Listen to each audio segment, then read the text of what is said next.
Hello and welcome in to the Sorare Data Show. I am Andrew Laird. You can find me as Lairdinho on Sorare, joined today by Harry Trades to victory lap a little bit. That's how it felt, Harry. I didn't mean it to seem like that, but man, sometimes you just win so much that it just speaks for itself, right? I mean, yeah, it has to become a time where this episode needs to be made, I guess. But I didn't expect it to be done in, what are we, early December. I mean, not that there was like a goal, like we both want to get 5 podium or whatever. I don't know, like there was no set target. It's just how it's turned out. Yeah, I'll say that there are people I know who do like, preseason goals for the year, and they always sort of include the win a competition. And not that it's like dream big. I'm all for Right. it. But man, there's so much is out of your control. And yeah, I think like we've both been fortunate enough to like have some pretty good results. I will say that going through, I didn't realize really how this sounds like I was so arrogant. Like I didn't realize how much we had actually gotten like really good results. And you have like I think it was 4 fourth place finishes, which is I couldn't it's even crazy. tell And you like where they'd be, apart from this weekend. I couldn't tell you where. Like I can't recall. there was one of them was in champ in season with the Nice. The Nice boys. Yeah. They may have done it twice. Maybe not twice. There was definitely a super rare one at one point.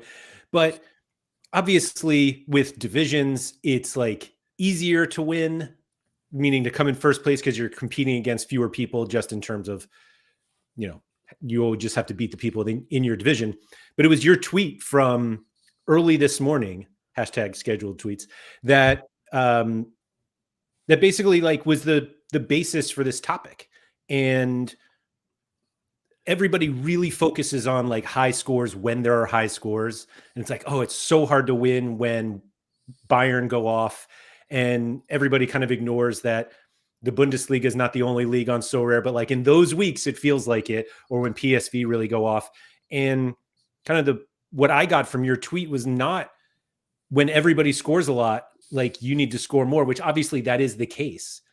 But in the weeks where they don't, you should be able to put yourself in a position to take advantage. And like, that's how you win it Sorare. I mean, yeah, I think that applied for that specific tweet quite nicely for Super Rare. I know this is not going to be just a Super Rare chat, but there's just less people, teams, players to worry about, specifically in, let's say, Challenger, for example. So, but like, yeah, the strategy for me in Challenger specifically, especially the in-season buys I make, is like, I'm not going to go out and buy Vanaken Super Rare in seasons. Like, I'm going to go buy the guy that plays with him that, like, does the same kind of thing. And hopefully he does it when Vanaken doesn't, type of thing. You know, that's kind of where I'm trying to do those type of in-season buys. But it's different for every competition. That it's like not, you can't say the strategy is the same for every comp because it's kind of not. I mean, like there's a rough guide to it all. I think shout out to Daniel Cooper, who's in the Discord. He won. I mean, he said Sorare to build the lineup, which he probably did because like he didn't have any time or whatever. But it put like Daniel Munoz in as the defender, and it was just like I was like, "There's no way you did that," even before he mentioned it. Not to say like he's not a good manager because he is, but it was just like such a left field play. Yeah. How the Sorare AI even knows that, I don't know, but it was just like little things like that. You know, there's definitely something in that. You know, you go Saka, Palmer, like you do have to have some of the big boys. Like you can't avoid them in certain comms, i.e. Premier League. Like you can't avoid not having Saka and Palmer or like Salah. Like it's just impossible. Yeah. They're the only ones that pop off every week, basically. Sure. Because Haaland's just dust. Yeah. So I don't know if I have it. Well, I definitely don't have it right up here. But yeah, Daniel basically tweeted that, actually sent me a message and was like, I didn't have any time on Friday to do my lineups. And the Sorare did a lineup builder. He just did like the suggest a lineup and ended up winning Prem Division 1 Limited, I believe. Is that right? In season, yeah. In season, right. So $1,500 prize. Here we go. All right. And so the lineup was Andre Onana, Daniel Munoz, Bruno Fernandes, Saka and Palmer. Yeah. And the kind of responses to, or some of the responses were like, oh, I could have made that lineup. Like, why did you need over data for this? And if you looked at Daniel's gallery, like he has better defenders than Munoz. Yep. And one of the comments I saw, I forget who it was like, I would have played Porro, but like same thing. And it's like, well, that's actually not the same thing. Porro in this lineup wins nothing. Right. Maybe a box, probably. Like, and so that's the whole thing. And this isn't like a plug to like, let Sorare Data do all your lineups every week. But I do think it's worth like looking at the suggestions when you do your lineups. But yeah, he just scored more than everyone else in that division.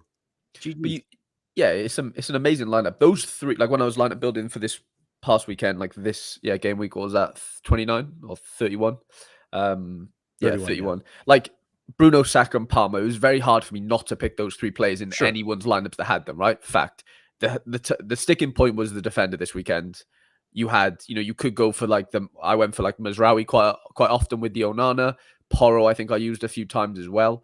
And those are like, for me, especially for that defender position, like I can't foresee Daniel Munoz scoring a goal against Newcastle. Like it's not something that that's the issue, not the issue, but that's something I'm always going to miss is like, I'm looking for like things that are replicable and like not probable, but like things that I can just foresee happening. And it's not to say Munoz can't score goals, but like that's not the first thing that comes to mind. But that just kind of shows that you do need something that's a little bit left field to happen to win. Like in certain positions, that defender position that week, like look at that. He hadn't scored 89 for, how many, 30 game weeks or something. So it's just like, you do need those type of things to happen to you, for you.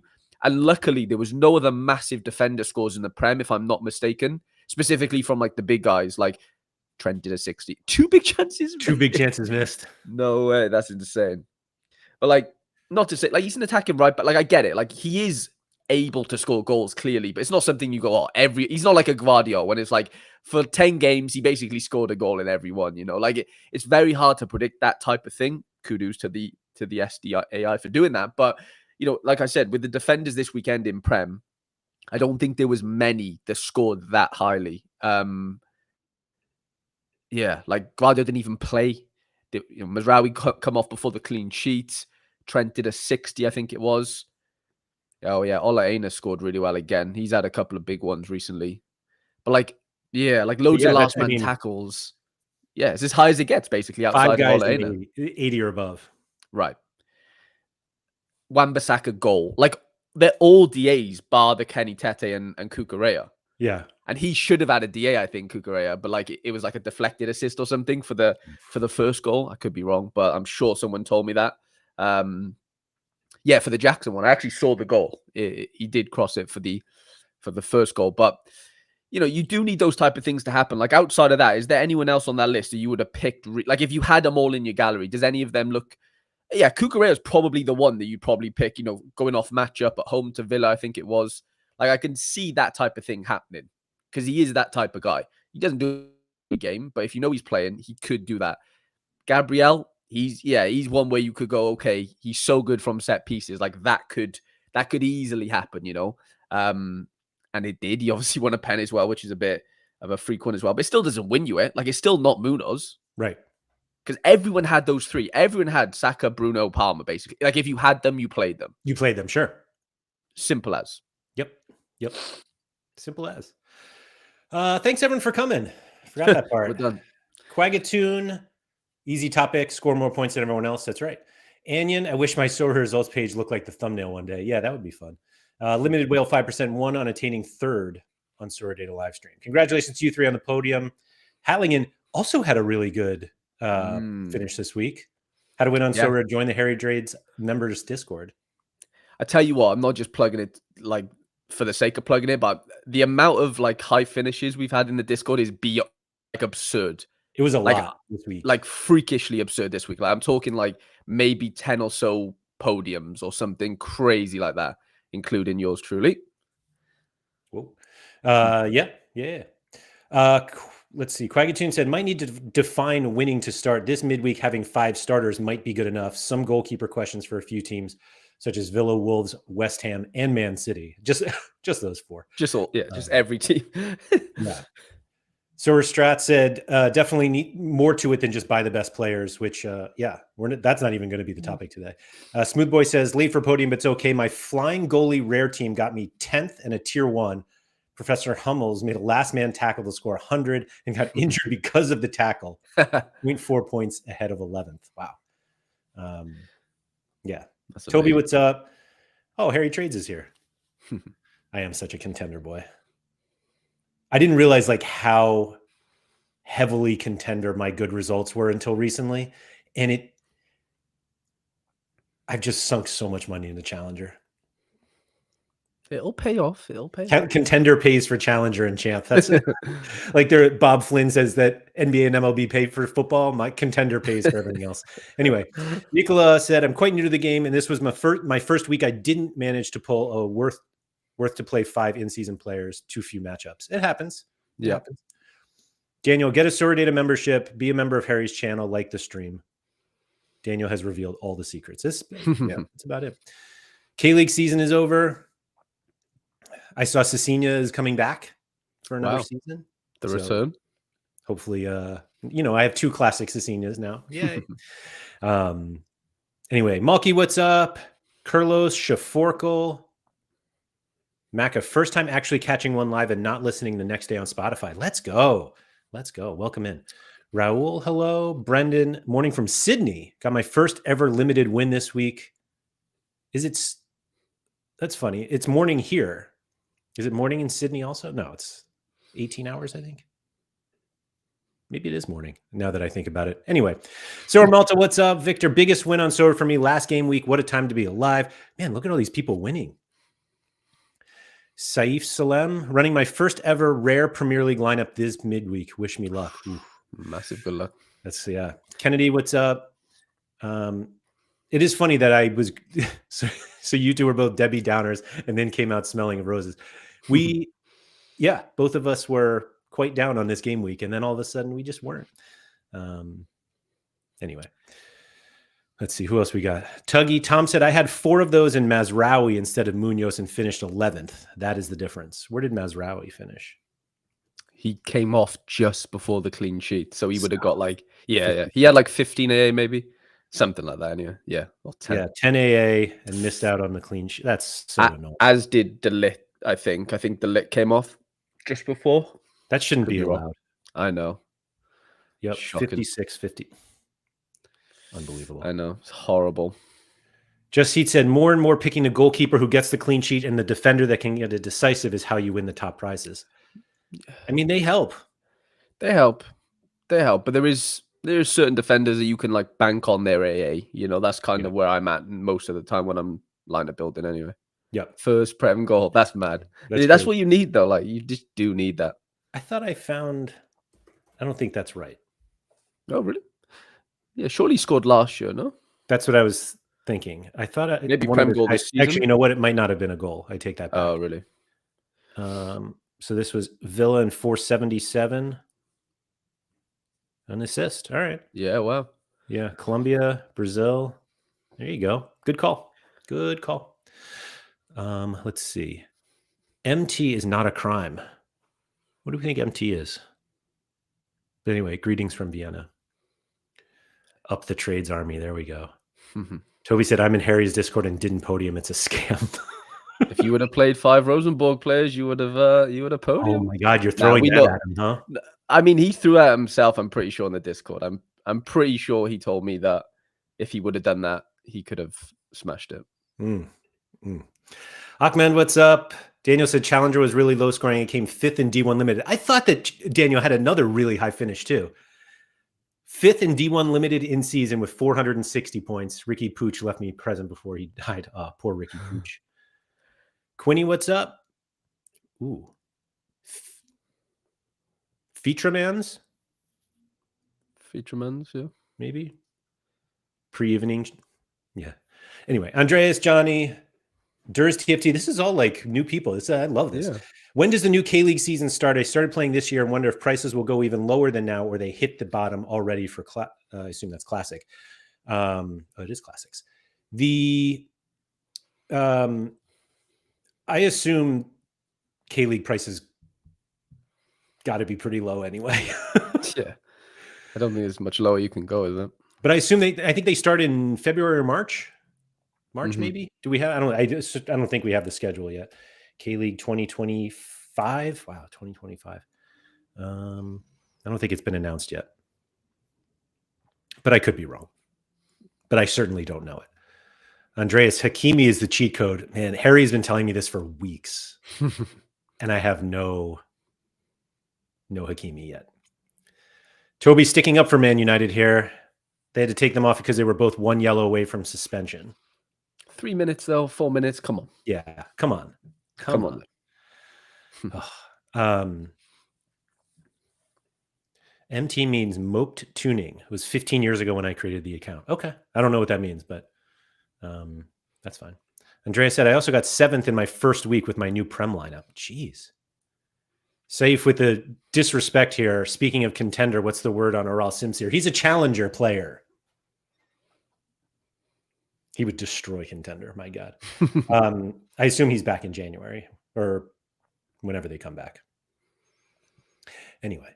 Oh, here we go. Sorare Soul, way to be. February 4th, little Valentine's Day K-League return. Beautiful. Match made in heaven for Hoodwink and Senior, right?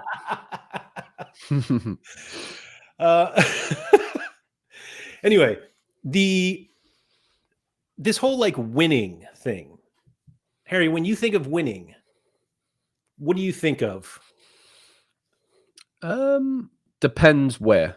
Like, depends where we're talking, right? Like, if I'm in D1 champ in season rare, it's like, can I get into the cash? Minimum cash, that's winning to me. I'm not necessarily looking at the top prizes and going, yeah, I'm definitely in contention there. Whereas for me, it's just always hitting cash, whether that's the low in season. Like, can I just hit the lowest cash? That is more than success for me, I think. When I'm going into in-season comms for Classic, I mean, depends again what division you're in. Like, promotions, success in certain divisions, if you're not in one, obviously. I think in like under 23, for example, you probably want to be looking at, like, if we're talking, like tiers of cards, I think tier 1 and above is a success, because like anything below that is maybe tier 2, maybe, but it's pretty tough to kind of extract a ton of value out of, depending again where what division you're in and stuff. But like, yeah, the success looks like so many different things on this game, which is kind of a cool thing. Like, it's not just like black and white, like it's not just first or nothing. It's a variety of different things, and I think that's what makes it very engaging, and kind of keeps us coming back and wanting more, because like you've shown, like we've won a few times already this season, and there's nothing better than going to do it again. Like there's no sort of better feeling. You actually want to prove to yourself that it wasn't a fluke. Like, that's the biggest thing for me, is like, oh, well, I've done it once, but that easily could have been a fluke. Like, there's no way of ever telling ultimately, unless you do it multiple times. That's kind of the thing for me. And I'm like, yeah, I'm sort of hungrier to keep doing that. But yeah, that's how I define it. What about you? The way that I was basically looking back at our results, because Sorare's kind of designed now to allow us to win win cash consistently, and that doesn't mean like a ton of cash every game week. Obviously we have the opportunity to. That doesn't mean we will. But I was looking back just at like my own results, mostly in contender, and there are weeks where it's like, man, I didn't have that great of a week, and then I look down and it's like, oh, I won $100 by finishing 17th in contender in season Division 1 or whatever. And while the podium places are usually enough for you to say, like, my cards are paid off, like now I'm just like free rolling the rest of the season, there is like a clear path of, just as long as you get into the cash, like you're going to end up just like chipping away at the amount of money that you've made, that you spent.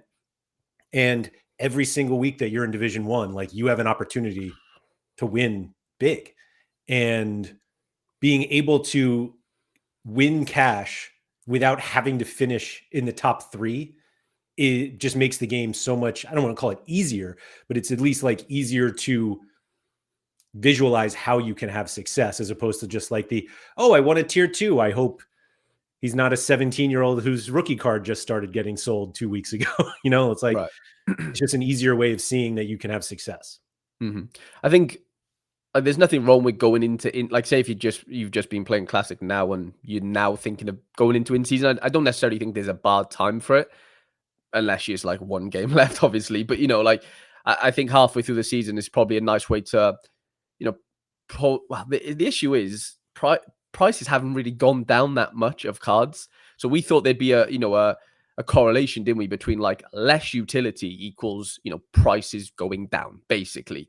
And it kind of hasn't really happened that way yet. We don't like, it should at some point. I just don't know when that drop off is going to necessarily be, but it's definitely not been that case yet.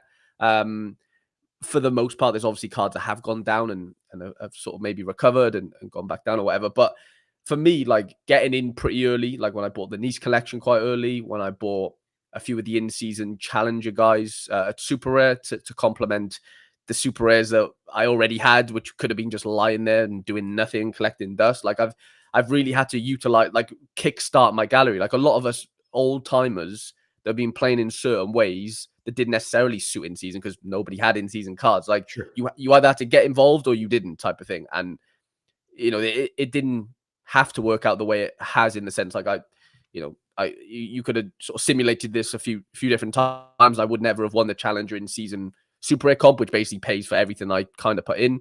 I don't have figures like what I put in, what I didn't. Like I remember that one night, Laird, where I bought those Super Rares. Remember like Jardim, and that was way before in season, but like I put like $1,000 or so into those, and Bruno Fuchs. There was a couple of them. Anyway, like, fast forward a couple of months and the new season comes around. Like, yeah, had I not got into the Nice boys, had I not crafted the Zanka at tier 5, like, there's so many things I thought have to fall into place for these wins to kind of happen. Like, and there's obviously a ton of luck that goes into it. But like I've been around playing this game as you have for a long, long time. Like you do see patterns. You just, that it's like the 10,000 hour thing, like, not to bring it like too philosophical, but like anything you do for a long period of time, chances are you're going to get better at it. Mm-hmm. Like you just putting the odds in, you're stacking the odds in your favor quite considerably. And, I'm not sort of, you have to be a rocket scientist to work that out. But ultimately, we've done the homework. Like we've been doing the homework, and it doesn't necessarily mean like that means I have to win or I deserve to win. But if you keep turning up and you keep doing the right things and you keep putting yourself in the right positions, eventually things have to click, but you do have to, put money in the sense, like I had to put in season money in, I had to go out and buy those cards early on. They weren't gifted to me, or like, I had to go do that off my own back, which everyone has to do. And then it's about applying what you already know. And like Quinny spoke about it, has spoken about it quite a lot over the last couple of months. It was like the whole, like, what is the advantage of us sort of newcomers, be like, not newcomers, the old timers, like what in our gallery are we taking forward into the new game that like gives us an advantage? Now, I've actually just thought about that now and thought, I don't necessarily think it's the cards we have existed in our galleries, like the classic cards that are helping us. There obviously is a few. If we're talking, what's the advantage of playing in season? I think it's like our knowledge of the game. It's not so much our assets, shall we say, like the actual cards. I think it's more like knowing how the game works, knowing how players score points, what's sustainable scoring, what's not, what set pieces are, what's not. Like those are the things for me that set us apart from the people who are coming in now. And the thing is, like I came in and didn't do anything for 6 months. People are coming in now and winning the first game week. Like, what are we doing? Like the game is just not easier, but it kind of is in some ways as well, I would say, because it's just more cards that we didn't even have Prem when we came on, Led. Not to bring this back to like a whole nostalgia thing, but the game's completely changed. And I don't necessarily think the cards in our gallery that have been there for a long time is what's helping us. It's more so the knowledge that we've managed to acquire in that time. I do think that is a difference maker. I do. I think the reason why the cards are not as much of an advantage is because similar cards, like same player, similar XP, are probably available on the market for classics at 10% of what we paid. And there's really like the advantage of having those cards like just pales in comparison to like, yeah, you do something enough and you have success and you understand why you have success and you understand why you failed in certain spots. Yeah, that knowledge is just way more valuable than anything else. There was another thing you said and I completely lost it by everybody making fun of me for reading moped incorrectly. What did you read incorrectly? Moped. Moped. Yeah. Oh, that's I like said moped tuning and I didn't know what it was. And everyone's like, no, it's moped tuning, as if I should also know what that means. Oh, that's like, do you know what a moped is? Yes. Yeah. Yeah. And I'm guessing moped tuning is making them go faster than they're supposed to go. I think so, yeah. Which apparently is not a crime, according to MT is not a crime. See, that's coming back to me now. I think that was like a taboo thing to do in the UK. Just like souping up a moped? Yeah, like giving it a bigger engine, whatever you do to it. Was it what people used to do with their cars? They used to put like we've all seen Fast and the Furious. Come on. The vegetable oil is like gas and stuff. You've seen that? That was going around here like 15 years ago. People in the UK were like putting some sort of oil in their car, like, vegetable oil or something crazy. It was a Welsh thing, I think. Yeah, I don't know. Anyway, Sower Malta said, in my mind, winning is always hitting a podium. In 2 years, I've hit 11 podiums, including 3 firsts, and my gallery has never been worth more than 5K. That's crazy. That's really, really good. And Kennedy said, I agreed with Harry on the knowledge point. Even a step further, becoming better at lineup construction is so much trial and error, understanding who's matchup proof, form correlation, etc. Man, I've grown to like really dislike the matchup proof comment. Or like Really? not comment, but like Ever since but I don't think anybody's Santos. Who? Ever since you killed Andre Santos this weekend. Well, yeah. Some people are matchup proof until Laird buys them is the statement, I think.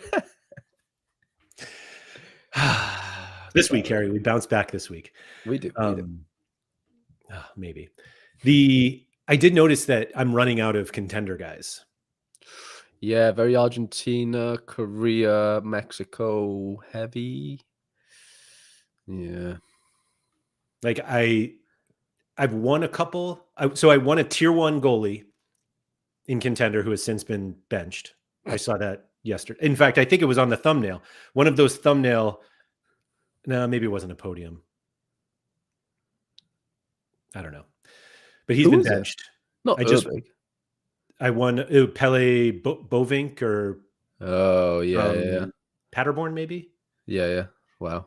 He's dreadful. So like, and I remember when I won it, I was like, oh, great. Like, but like in season goalie, like it's all right.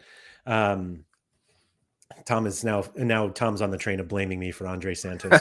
There we go. Julian Green is the anti-Gator, smashes away, sucks at home. Does he really smash at home? I mean, just the opposite. Does he really smash away? Let's see. But I won Vonnetzek, and then I won. Wow. That's insane. Wow. How weird is that? That is weird. They just lose every home game. Yeah. Basically. I have Nahuel Knoll, so I can confirm that they are terrible all the time. Anyway. I don't know where I was going with that. Knoll. And then I feel like I won someone else recently. Casper Jander. Mm-hmm. Like I'm starting to get some pieces and they're just like tempting me into having to play European contender. You can go into lead. You're winning a star rare today. Come on. It's gonna be a Celtic or Rangers guy. That's it. It's fine. They play plenty over the break. I don't. It's gonna be a Rangers guy. I'll take Butland. Sorry, Quinny. That'd be fun. Mohammed said, I don't know if this has been covered, but in my opinion, luck is a huge factor in winning. Even if you play 5 smashers, you need to do better than everyone else. So I think I completely agree that luck plays a huge factor. I don't think that even if you play 5 smashers is not that it's not relevant, but I think the playing 5 smashers is how you won in Sorare in like 2021. And now it's like, yes, you can do it, but I'm just not convinced that playing the 5 best, like the 5 matchup proof guys every week is the way to play optimally. Probably not. Like, I don't know. Like, I see loads of people, they do have success playing. I know this, we're not necessarily talking 5-man stacks here, but that is still like a topic that, like it works. Like, people do win with it. Sure. Like, that Wolves guy, he won with, well, I don't know actually if he won it. Did you see what he did with? Did he end up winning? He did a Forest one as well. And I'm guessing it had Olaina in there, but let's see. He must have finished pretty high. Was it rare? Yeah, definitely Prem in season rare, right? Yeah, I don't know what division though. Could have a look on Twitter quickly. I thought it was 1 because the Wolves one was in 1. Yeah, it could easily be. Let's see. This is not a Sorare Howell. GG's. Welshman flying high. So that was not it. No. The Snake said he ended up winning D1, I believe, but this is D1, and that's not a Forest stack. No. There is Ina, but there is. Let's see. We can just go back the following weekend and get to the Prem in season and see where they finished. There he is.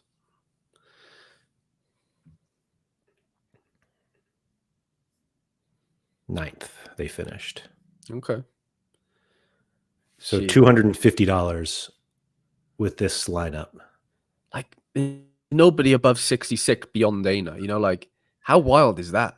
Mm-hmm. But I think that's a Prem thing for me. Not to say like the Prem is always low scoring, but like Ryan Yates. I have a Yates card, so I'm not even slandering him, but like it's crazy. I love it. I think it's amazing. Like, fair play to him for doing that. Like, it's awesome. It's ballsy too. Imagine if he had a Saka or Palmer in there. It's an auto win, isn't it? Like, surely just blitzes it, no? I mean, yeah. I mean, Palmer. Yeah. Palmer scored 100. Right. Or about. Chris Wood scored 60. Yeah, so he probably finished top 3, roughly 490. Yeah, 590-ish. He wouldn't finish first, but still, like, I know it's easy if buts are maybe, but like, yeah, how Kennedy says that. Like, look at all the Sakas. Everyone on that page has Saka, bar him. Yep. Oh no, this one black flag. Didn't. Okay, that one doesn't. Yeah, Salah for Saka. Salah for Saka. But like that combo led of like, Bruno, Saka, Palmer, Bruno, Saka, Salah. You can obviously get there in other ways. Like, this guy's definitely shown, but like, how many times does that happen though? It's not an issue because it's probably paid off, but then it is kind of an issue, isn't it? Because like, you're free balling at that point, which is nice. But does it happen? Like, okay, it doesn't need to happen again. Like, I get it. But for me, that's not the point. Like, I want to keep being in the running, Like, I don't want to totally write Forest 5-man stack off again all season. But if I'm putting money I will. I'll write it off. Okay, you will. Like, he's more than paid it off. Marino, I don't know what was it, $30 for each one apart from the goalie. Like, he's easily paid it off, and it's amazing.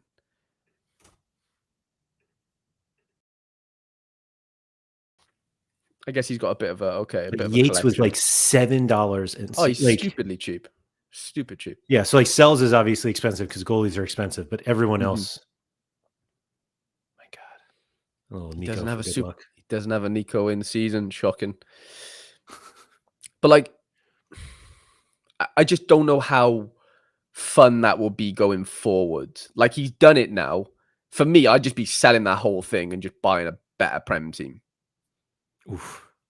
Back-to-back games in Manchester. Go through the whole schedule and let's see if they've got one game where I think that could happen again. Now, again, this is just spitballing and whatever. Okay, Southampton at home. Maybe. Not maybe, like, decent chance. Bournemouth away is not terrible. It's not terrible, but like, who else is playing on those game weeks type of thing, right? Like, that's the issue. But, he's just made however much money. That goes into a not a fixture proof, but, a nice enough Prem player that maybe isn't playing for Forest.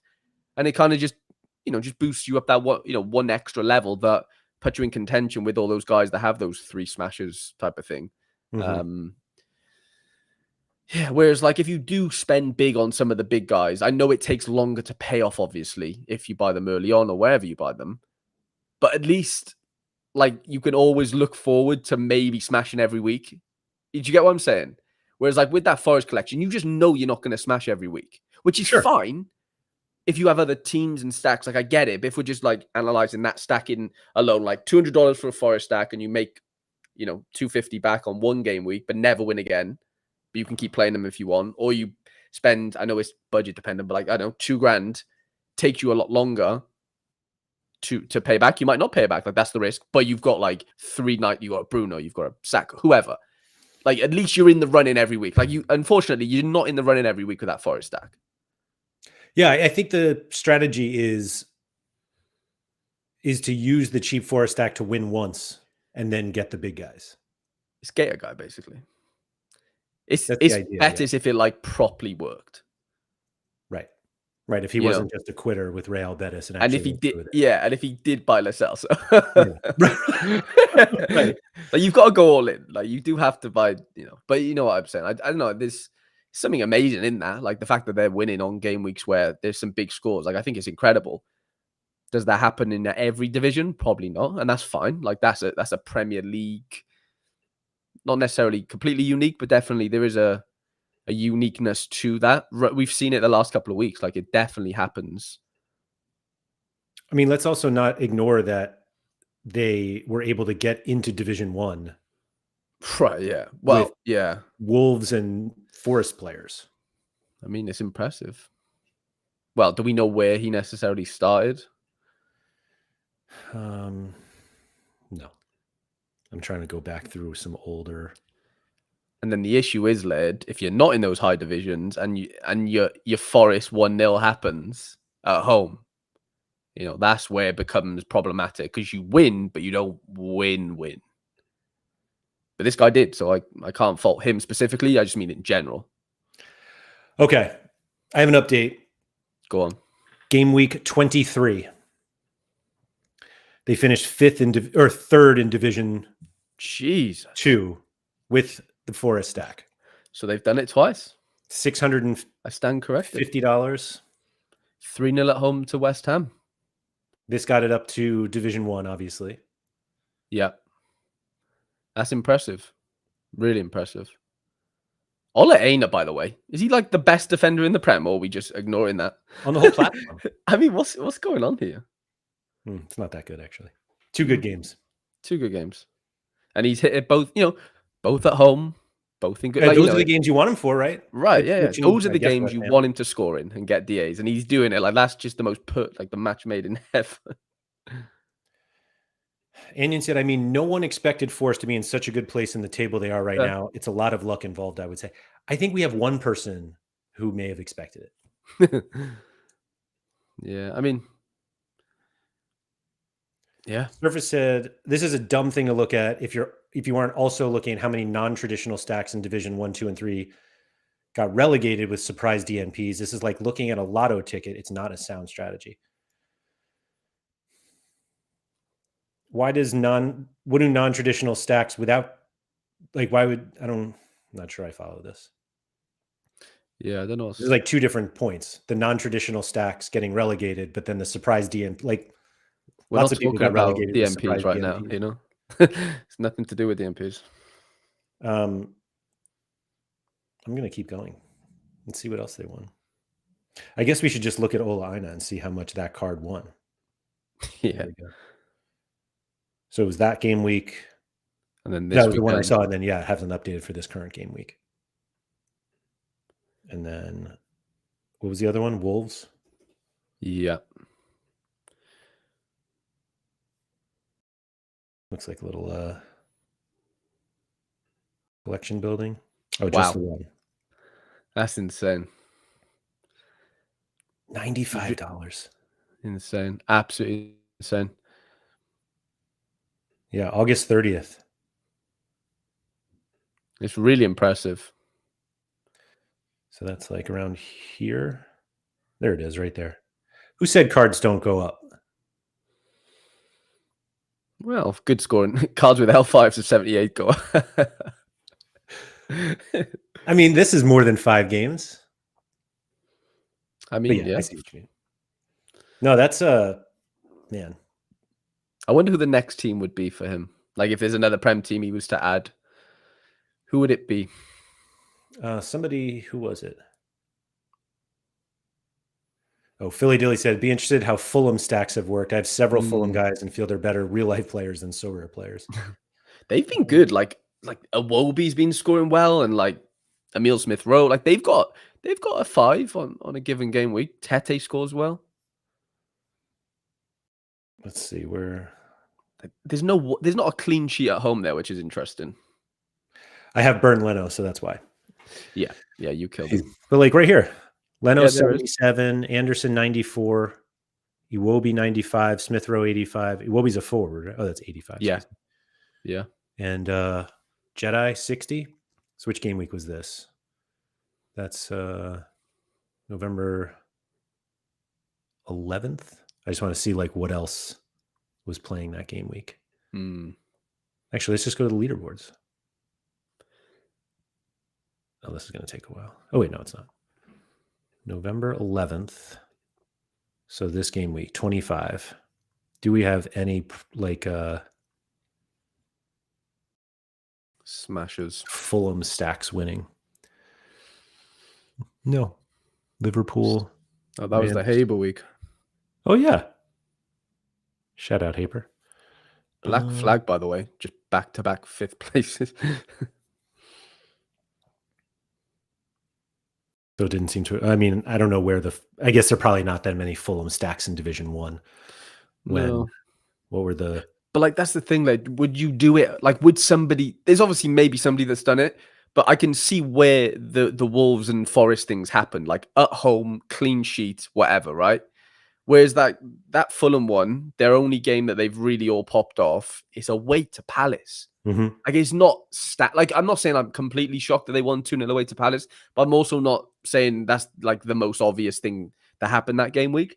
And outside of that, like I mentioned, there's no home clean sheets for Fulham. Yeah.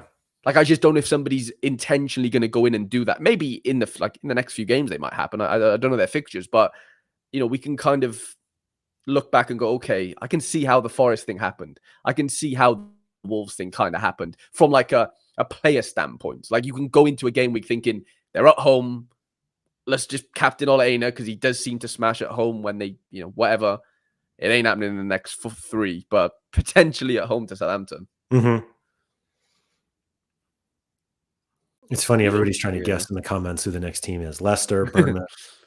I can't be. Well, Bournemouth could do it if they ever keep a clean sheet. Like you need a clean sheet.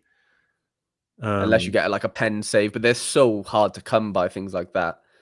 Or you can't forecast a pen save, you can kind of forecast a clean sheet. Server said, this is a how to win pod. You were looking at a Forest stack that won this week. I'm just commenting on how I'm not sure it's relevant. That was all. What's funny is that we were looking at the poor Forest result of that manager. Like, they won twice and the other one was much bigger. Right. Yeah. Andreas and a few other people kept mentioning Mainz. Yeah, they had a week this week away to Hoffenheim. Amiri scored like Amiri season. I wanted an Amiri and sold him just before the end of the season. He's back. It's not enough 90s for me. Yeah, mine's. I think they had a 5 AA. Yeah, they had a couple of smashes in that lineup as well. Early DA, I think it was. Burke start, maybe. Clean sheet, obviously. Oh, Just Heat said I had a Fulham stack in Rare Division 2 against Palace and got 10th. All right. Okay. That was that week. Where did I find that? Here we go. In Division, what was it? In Rare Division 2. Yeah. There it is. Leno, okay. Jedi, Smith Rowe, Jimenez, Iwobi. So no Anderson, though. If you would have had Anderson. That would have been Smashville. Yeah, because Anderson had 100. You basically would have won 30 more points, roughly.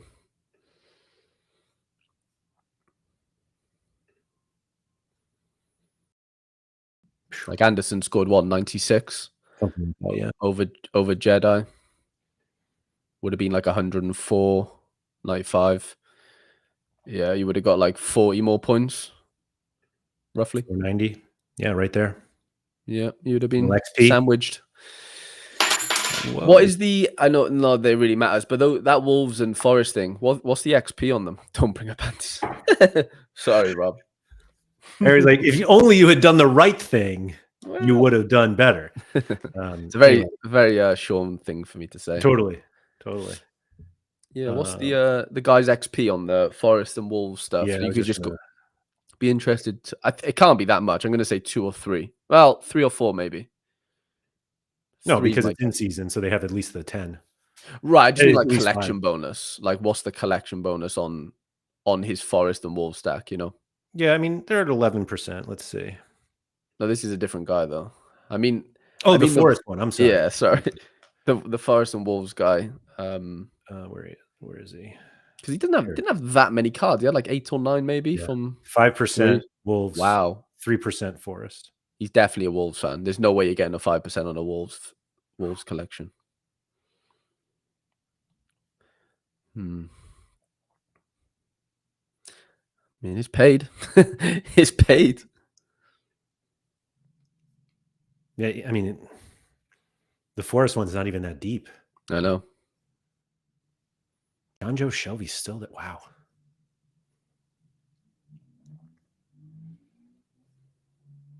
What's funny is like before the season, not even before the season, a month ago, you were like, oh yeah, Forest stack 1. You were like, oh, so they had Morgan Gibbs White, Hudson Odoi, maybe Ward Prowse. No. These guys. Just a completely different 5 that you'd like throwing like Yates in there is just mental. Like, I mean, he only scored 25 Like he can do that. Like I've got a little Forest, like classic collection, a little one, and yeah, he can do that type of thing, but you very rarely see him like peak. But he didn't need to peak, which is just mental, really. Like it is crazy. As long as you get your captaincy right. Rob said he deserves a success for being a Wolves fan. That must be miserable. I mean, they're fun now. Yeah, but a lot of this comes from like bringing it kind of back. Like, it comes from planning, and I know you're a meticulous planner. I'm like meticulously plan for very specific things. Or not even, I don't even want to say it that way because I don't even do that. But I spend like an absurd amount of time trying to get fixtures to match up with my other cards. Like I really, really want to have 5 cards with good matchups. And if that's like a full 5 player stack from the same team, like it is what it is. I did that this midweek with River Plate. But like that was mostly because that's what they had. Like I would have never done the lineup I made for the midweek. I would never make on a weekend with all of the cards that I have in my gallery. But yeah, I spend more time now looking ahead in the lineup builder and saying, oh, if 1 or 2 cards in my challenger or contender or champ in season, if 2 cards have really good matchups, I need to find 3 other guys that do as well because I don't want to put them. I want to be able to take advantage of the good matchups. Like I don't buy matchup proof players. Shout out Andre Santos, because and because of that, like I have to take advantage of their good matchups, and playing players with good matchups along with players with bad matchups is not taking advantage of those situations. That's all. Yeah, no, you're one of the, like, I mean, I speak to you a lot, but like, yeah, you're very sort of clued into looking forward. If there's a gap, if there's one gap, like you just said, it needs to be plugged to the same effect as the other 3 cards you already have. Otherwise, like you said, you treat it as a waste of a lineup maybe, because at the end of the day, these in-season lineups are ticking time bombs realistically. Like there's only so many of them, across the season, even though there feels like there's loads, but they will come to an end until the next season happens. But yeah, I think you're very sort of clued into that. Like you kind of do that a lot, which I think definitely works in your favor. We've seen it happen already this season quite a few times. I'll give credit to that to Keith. Like Gator Guy had this whole thing in the spring. I think it was in the spring when he bought like an in-season Messi and was like, if Messi is a good matchup, and like Messi, I would like to say he's matchup proof, but I literally witnessed his worst score ever in person. So he's not.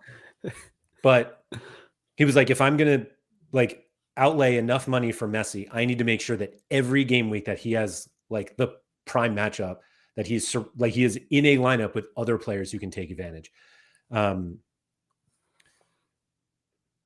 Rob C and Quinny are talking about Barco being fixture proof, and they're totally right. Yeah, he is. The Laird curse applies to watching players in real life too. In fairness, I have a Barco, Jersey mint Barco, so I didn't crush Barco that way. But yeah, we didn't even really get into the divisions thing of like do you play lineups differently in Division 1 versus Division 2, 3, 4? I'd like to say yes, but no. Ultimately, I'm just trying to get the best 5 out, right? Like I'm not, you can think, you can probably overthink it sometimes, but like this week I've had one relegation, and it's in the one position I don't want it to be in, champion season rare D1. And then this weekend coming up, I've got god matchups everywhere in a 5. Like everyone's at home, all above 50% win percentage, whatever. It could turn out bad, but on paper it looks great. And it's just timing. Like I'm gonna have to just take the L on that one. I could still, like, for me, success would be just getting back up. Like, let me just win 50, whatever the lowest cash is. I'd bite your hand off to just win the lowest cash this weekend coming up and get back into D1. Even though I'm not wasting the best 5, but it's allowing me to go back up to D1, of course. But like this weekend, I'm in D1 now in Charles Super Rare for the first time in a couple of weeks. Whereas, month and a half ago, I won it in season D1. Like that was my peak. It's like, can I replicate that? That's what I'm kind of working towards. And I've done the opposite to the champ one this week. Whereas like I've got 5 not amazing matches, but I've got 5 really nice home fixtures in Charles Super Rare, which I'm hoping come good this upcoming weekend. And that's thankful to Tadic yesterday. But no, it's all about getting the best 5. I used to be like not conservative with my D1 build in the sense of like, I still think you have to go for it. In that, like, if there's 2 guys and one guy is not as nailed as the other one, but he can just outscore him, I think at this point now where I'm at in the season, I'm quite happy just to take that risk. Similar to Tadic. Like, that was perfect example. Me and you spoke about it. I told you my Fenerbahce guy said that he came off in the midweek, away to whoever, 94th minute, it shows up as an injury. I asked him and he said, he was kind of playing into it a bit. It wasn't a proper injury, but, it's hard to tell, whatever. Luckily, they played Monday night. So they had like a Thursday, Friday, Saturday, Sunday, like couple of more days rest. And that, for me, I was like, well, if I'm going to win this weekend, I have no other super rare forward that's going to do what Tadic does if he plays. And so I had to play him. Like that was literally what I felt like.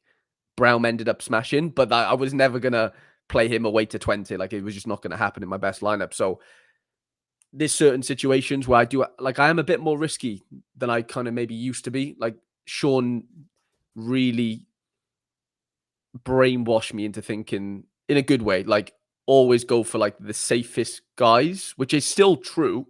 I don't think it's not true, but there's certain situations, maybe when you are in D1, where if there is a tiny risk with one of the guys, but he has so much more upside if he was to play. So I think I'm more not reluctant. What's the opposite of reluctant? More capable. I don't know what the word is, but I'm more inclined to play that guy now. Hence the Tadic play. So yeah, I've definitely changed my strategy in that way. It's going to work for some people. It's going to work. It's not going to work for others. So as you were saying that, Anyon says, I tend to not play players that are not nailed on to start in Division One, while the other divisions, I take that risk. And so where Strat said, you've got to be very sure about starters in Division One. If someone is a risk, don't put them in and get relegated no matter how good they are.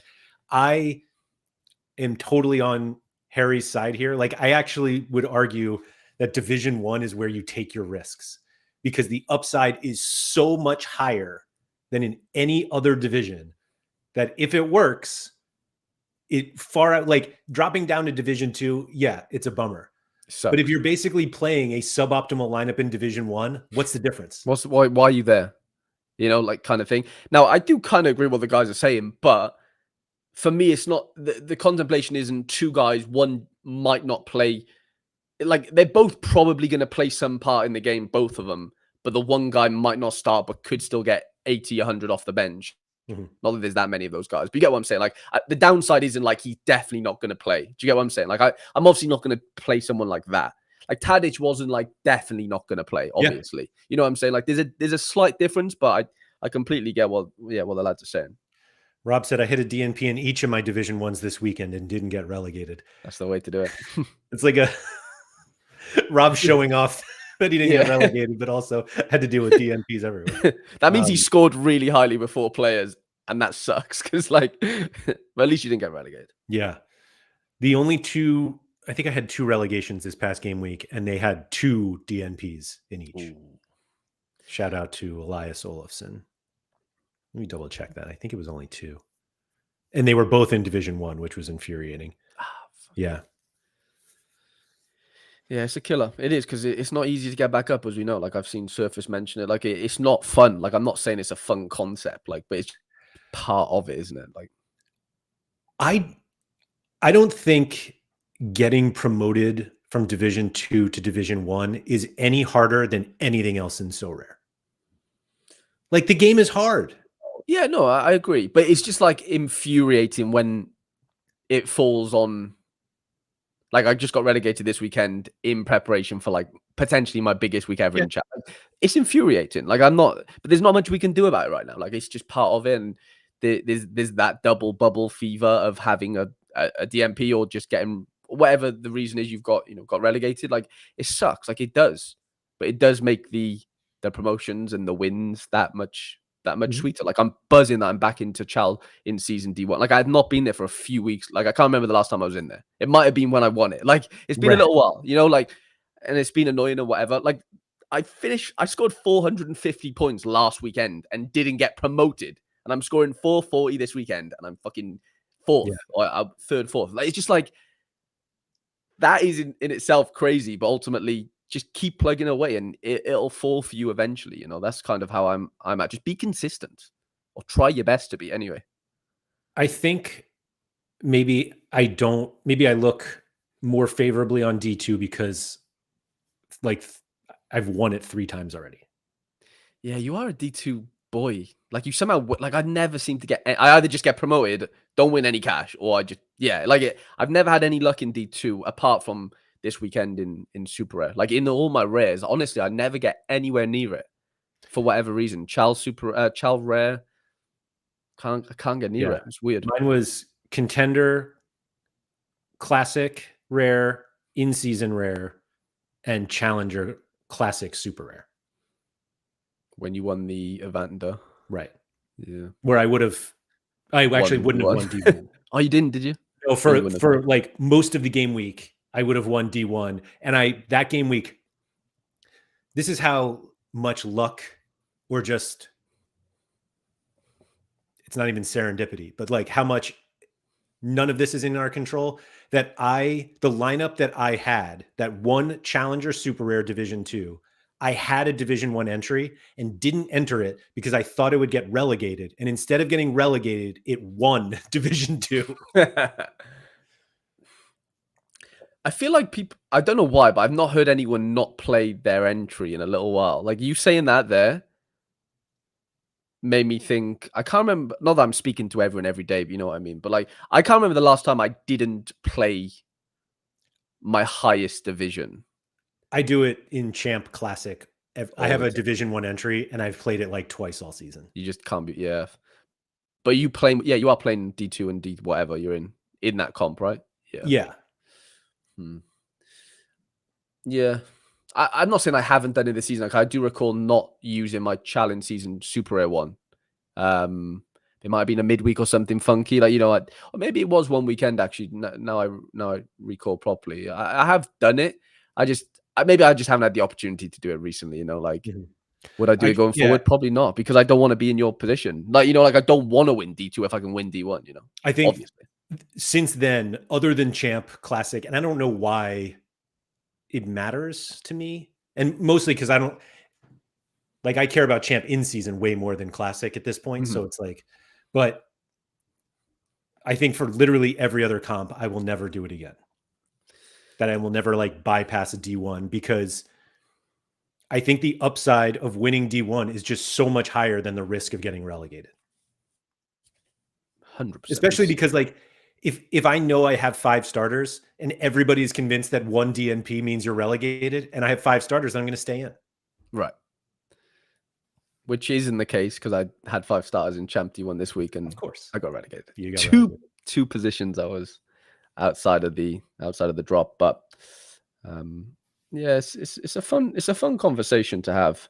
Yeah, it's funny because, like,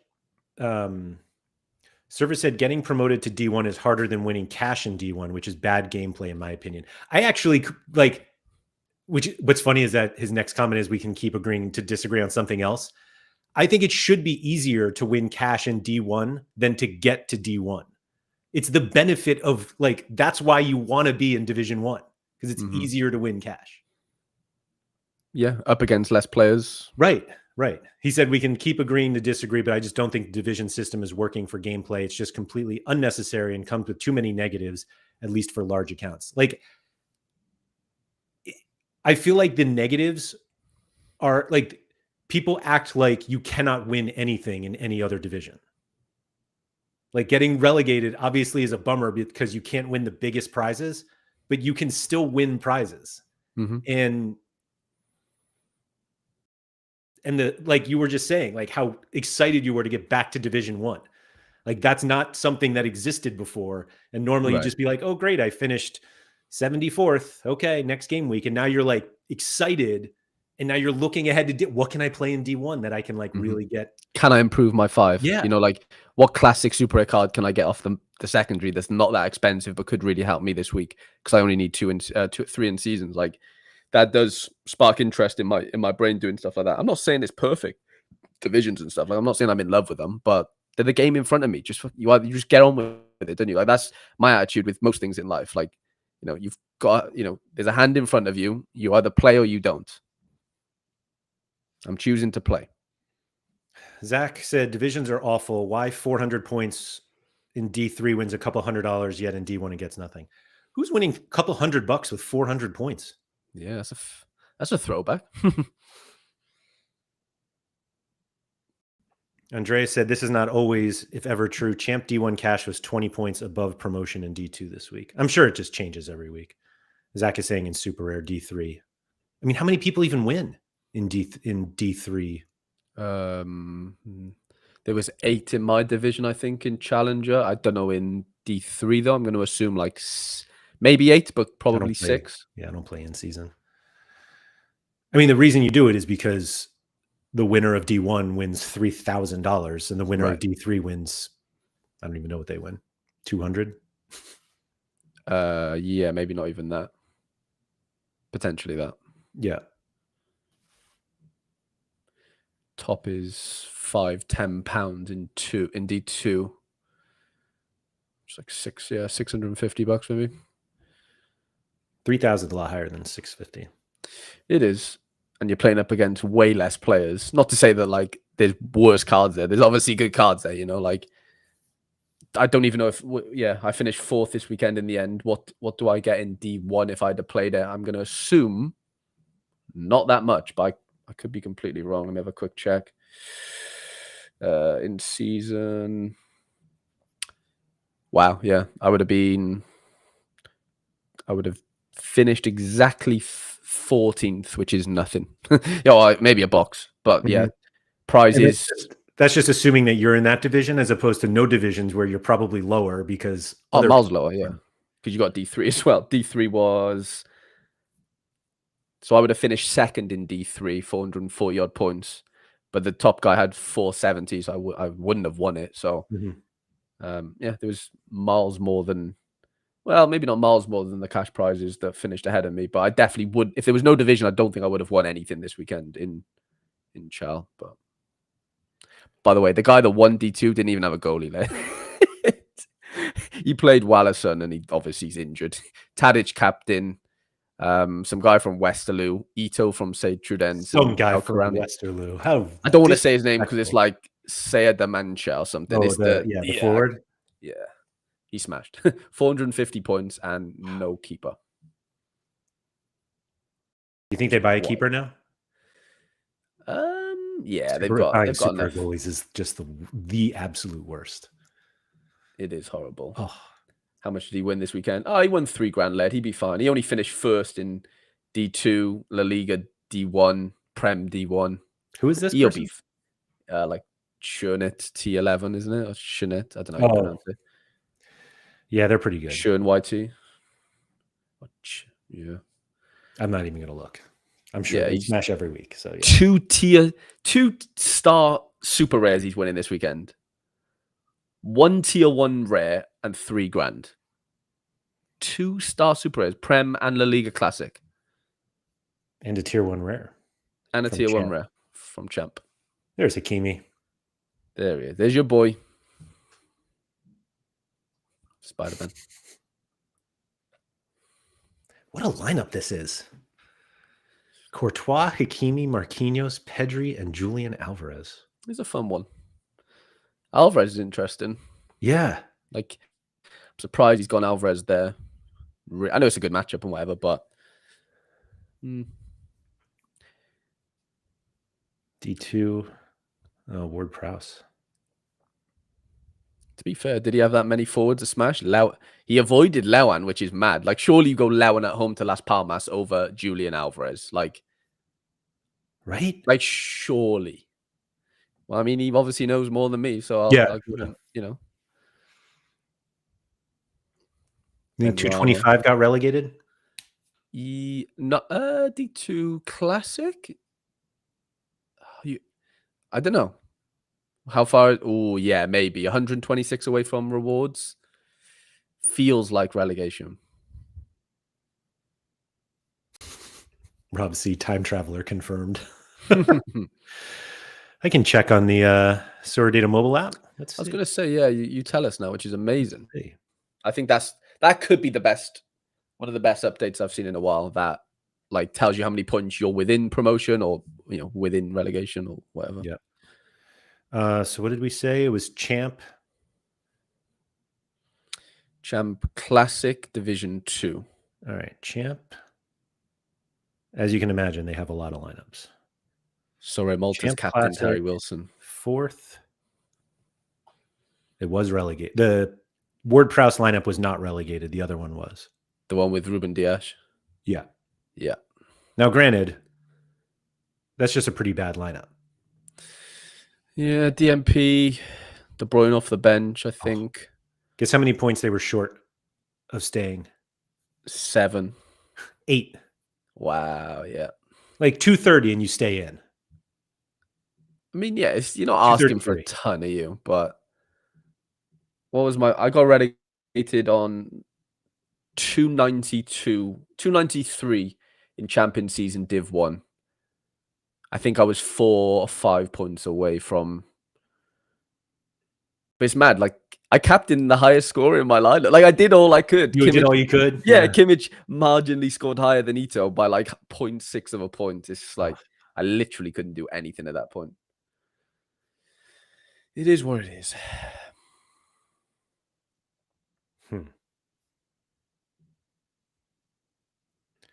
Just he said divisions are 100% better than every lineup being in one comp. I think they just need to adjust Pro Rel to be rolling over a couple weeks so random DNPs don't cause immediate relegation. What if, like, I still will always have a problem with people calling them like random DNPs because there's so many times where people like play questionable players and they're out, and they were like, "Oh, that random DNP," and it's like you knew there was a risk. Right.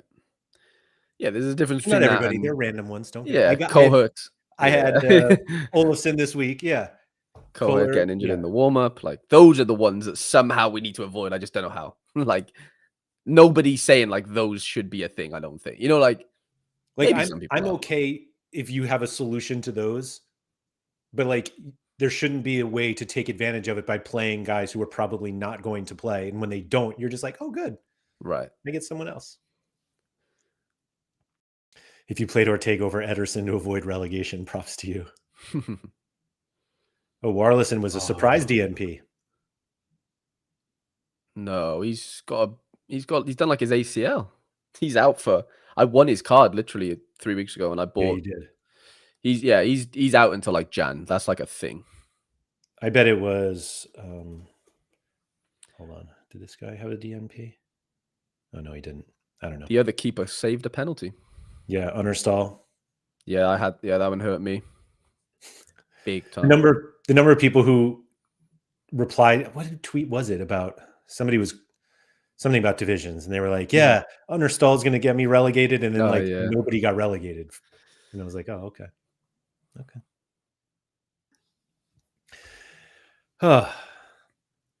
Oh, Haber heard us talking about him, and then he came in. Hey, but you need to teach us. I was going We to say, thought, Haber, yeah. where's your master class?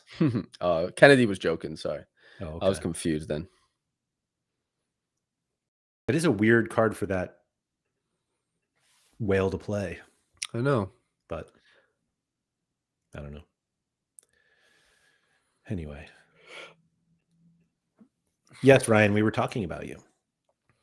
We were. We can't talk about knowing how to win and not looking at you winning. Missed the winner. Yeah. Does he have 2 wins this season? I can't remember. I don't know. I know he's doing quite well.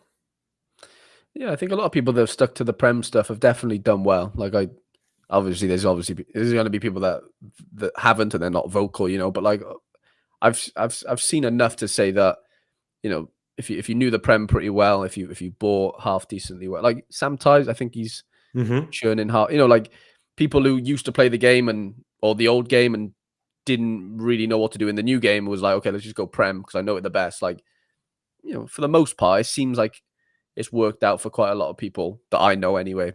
See a small group of people in general.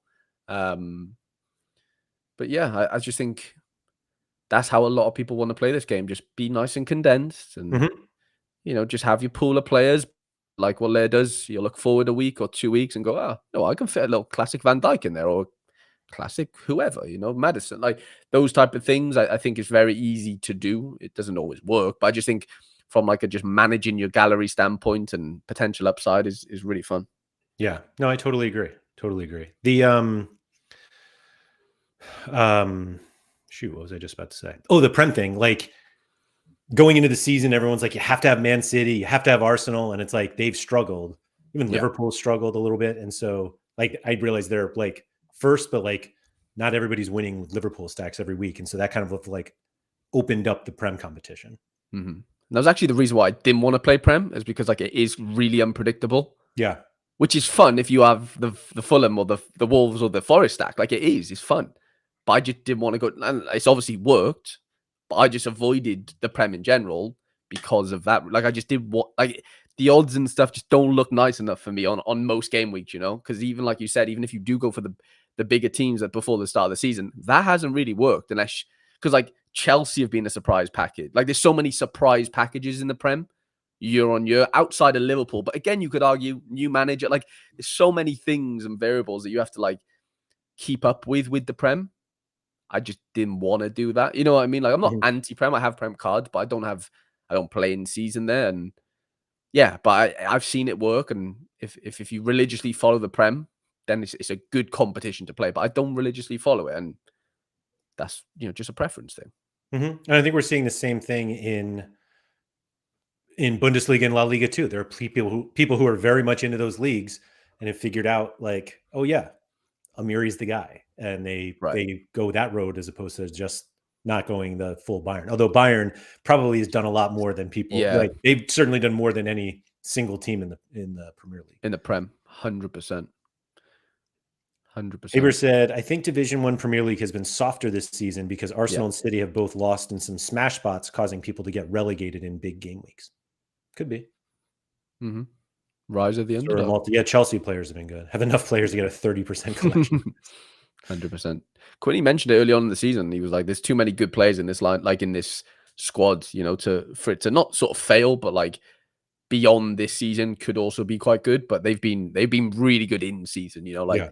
there's been Chelsea stacks that have done well in my Discord many a time this season already, and yeah, there's fun and beauty in that. Like I love it, but I didn't want to do it myself. But yeah, that's fine. Yeah. I didn't realize they were third. How about that? And then we're a Forest. Forest are like, at least they're not still second. Sixth. Ah, okay, yeah. Yeah, okay. Brighton, that feels weird. Like it doesn't feel like Brighton have smashed at all this season, does it? Agreed. Because I have Verbruggen. I know these things. Like, he